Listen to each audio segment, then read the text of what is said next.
Help me understand the pressure. The Bucks have not won the NBA championship since 1971. We're not talking about Jamal Murray and the Denver Nuggets winning a championship, right? Which they never have. The Bucks haven't even been to the finals since 74. But as you say, likely to be a two-time MVP, back-to-back. He won the Defensive Player of the Year award already. When you haven't been there in decades and you're expected to get there, you're the overall favorite to get there, what's the pressure like in that sort of situation, knowing at least getting to the NBA Finals, at least getting out of the East is almost now, due to his dominance, expected? So I can relate to this a little bit. Obviously not at the NBA level. I didn't play long enough. But, my junior year, I returned back to college after we won a national championship. Yeah, after we won a championship my sophomore year. Coming back, the expectation was win it or go home.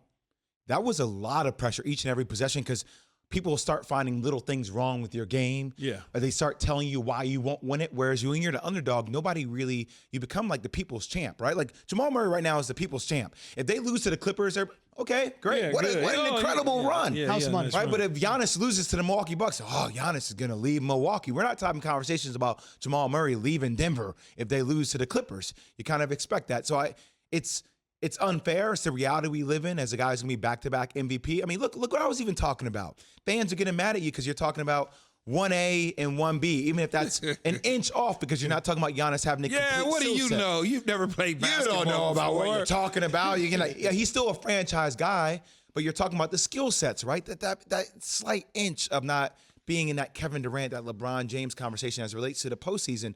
That's the stratosphere that Giannis is in right now. We're not doing that to Jamal Murray. Yeah, expectations are – I done had them as a player in football, whether it was coming out of the 98 season and with the Jets and playing Denver in the AFC Championship game and coming back to running in 99 and it didn't happen for us, or whether it was going to the Tampa Bay Bucks and for 3 straight years or we felt, we were right there and it picked in Vegas to win it all and just couldn't get over the hump until finally we got over the hump. But it was like every single time it was pressure. Being the number 1 pick overall, it was like stress. It's like, dude, I can't throw to myself.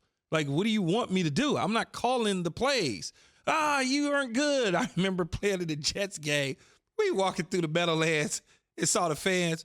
They had a brown paper bag on it. The dude took the paper bag. He was telling everybody they suck and they're not. He took it off and said, "You too." Oh, man, it's just some of the funniest stuff ever with that type of pressure. Zubin, it's win or nothing. That's what it is for Giannis right now. It's a zero-sum game. It's win or nothing. Even if they get to the Eastern Conference Finals and they lose, what are we going to be talking about? 2 years in a row, short again. I'm telling you, even if they get to the NBA Finals and lose. What if they go down 2-0? I mean, then the narrative becomes something drastically different. Then you start talking about Chris Middleton. How is he doing? Where is his team on the right pieces? You guys know how this works, man. And he gives you 21 points instead of 18. No, I'm just asking. What happens? Because you got NBA Countdown, and you have to go on NBA Countdown and discuss the 21 points after the 18. Ultimately, it comes down to, well, you can say Chris Middleton is the second guy. But it's going to come down to how dominant Giannis is, how dominant he is. So if he's having 18 points, 21 points, those are still incredible numbers, but he's not averaging 47 over the past 3 games. And what if he's not guarding Jimmy Butler? Jimmy Butler in the end. Defensive Player of the Year. I was really shocked that he didn't come out and say, "No, I'll guard him tomorrow." I was shocked that he became a little bit passive and defensive in that presser. When a reporter asked him, "How come you didn't guard Jimmy Butler?" and his answer was, "Well, I do what the coach tells me to do." But that's his personality, though, right? He's not. But it kind of isn't, though. Is he like an aggressive?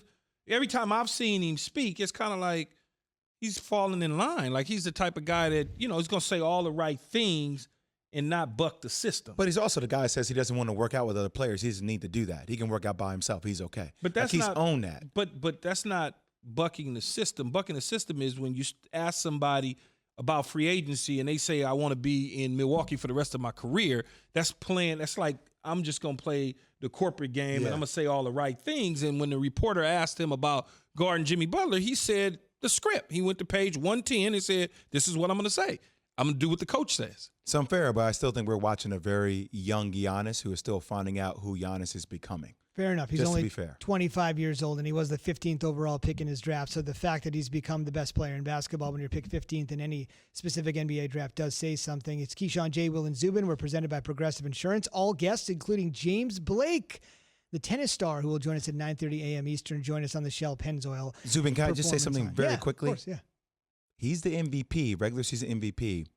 I'm not willing to say he's the best player in basketball, though. LeBron, though, right? That's LeBron James, man. Right. The most complete skill set there is in the game. I would agree.